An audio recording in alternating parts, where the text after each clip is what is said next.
Hi friends, ఎలా ఉన్నారు? మనం ఈరోజు పవర్ బిల్ట్ బ్రేకర్తో అయితే మనం ఒక గోడను అయితే కాస్త పగలగొట్టాలన్నమాట, దారబంధనం పెట్టడానికి. ఇది మామూలు బుష్ కంపెనీతో పోల్చుకుంటే కాస్త చిన్న సైజుగా ఉంది, కానీ పర్ఫార్మెన్స్లో బాగుంటుంది. దీనికి ఇది బిట్ అనమాట, ఇది శానం బిట్టు. దీన్ని ఏం చేయాలంటే కింద సైడ్ అయితే అదమాలన్నమాట. అది కాస్త కింద కంటే ఫిట్ అవుద్ది. ఇదిగోండి ఇలాగా, ఇంకా పైకి అయితే రాదనమాట. దీన్ని ఎలా ఆపరేట్ చేసుకోవాలో మీకు ఈరోజు చూపిస్తాను. ఇదిగోండి, ముందుగా మనకి హ్యాండిల్ అనేది మనం ఖచ్చితంగా అయితే పట్టుకోవాల్సి ఉంటుంది. హ్యాండిల్ ఖచ్చితంగా కింద సైడ్ వచ్చి కింద ఇంకోటి ఉంటుంది అనమాట, మన చేతి దగ్గర. ఇక్కడ ఇదో కనిపిస్తుందా, ఇది ఆన్ ఆఫ్ స్విచ్ అనమాట. ఇది వచ్చి మనకి పవర్ అడ్జస్ట్మెంట్. ఇది మనకి చిన్నవి కొట్టాలి, అప్పుడు తక్కువ పవర్ అయితే పెట్టుకోవాలి. మరీ ఎక్కువ భారీ స్థాయిలో ఉంది పని, అలాంటప్పుడు 5లో అలా పెట్టుకుంటే సరిపోతుంది. 5, 6. ఇప్పుడు 2లో ఉంది. ఇదో 3, 4, ఇదిగోండి 5. టోటల్గా 5 ఉంది, ఇంకా 6.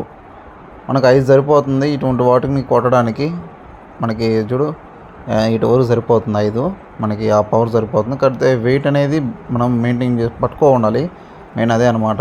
వీటన్నిటికీ స్టార్టింగ్లో ఉంటుంది, తక్కువ బరువు అనిపిస్తుంది, కానీ ఇప్పుడు చూస్తున్నారా ఎంత సౌండ్ అయితే వస్తుందో. ఇది స్విచ్ ఆన్ ఆఫ్ అనమాట. ఇంకా అంతే బటన్స్. ఇంకోటి వచ్చి ఇక్కడ ఇంకేం లేవు. ఇక్కడ ఏదో ఇండికేషన్ లాంటివి ఉన్నాయన్నమాట, అంటే మనకి ఓవర్లో హీట్ అయినప్పుడు ఇండికేషన్ వచ్చేటట్టు అనమాట. ఇంకా ఓవరాల్గా దీనికి మనం ఇప్పుడు చూపిస్తాను చూడండి, ఎలా కొట్టాలి ఏంటనేది. ఇదండి, ఇలా అయితే నేను మొత్తం దీన్ని పగలగొట్టుకుంటున్నాను.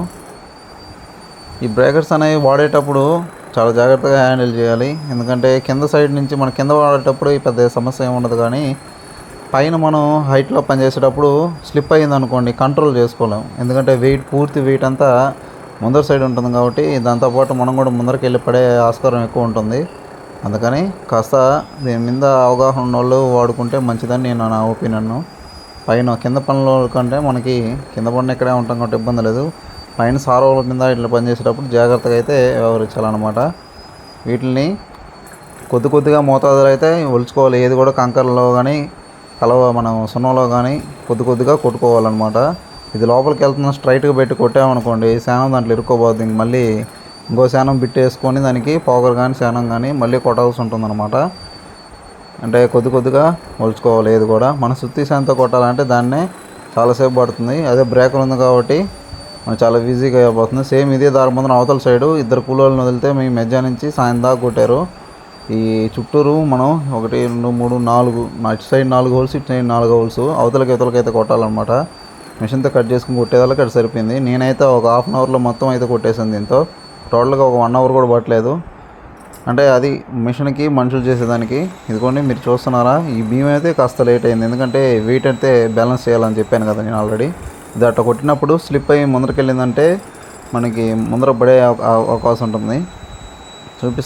చూస్తున్నారు కదా, జాగ్రత్తగా అయితే కొట్టుకోవాలి. రాడ్లు ఉంటాయి, ఆ రాడ్ల మధ్యలో ఇరికిచ్చామంటే ఇరక్కబోద్దు పూర్తిగా. ఓకే, మీకు వీడియోలో మొత్తం అర్థమైంది అనుకుంటున్నాను. వీడియో నచ్చితే లైక్ చేయండి, అలాగే నన్ను సపోర్ట్ చేయండి. అలాగే మీకు ఏమైనా డౌట్స్ ఉంటే అడగండి, దాని గురించి వీడియోస్ చేద్దాం.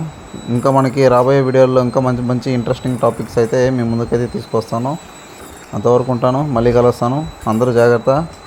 Bye bye.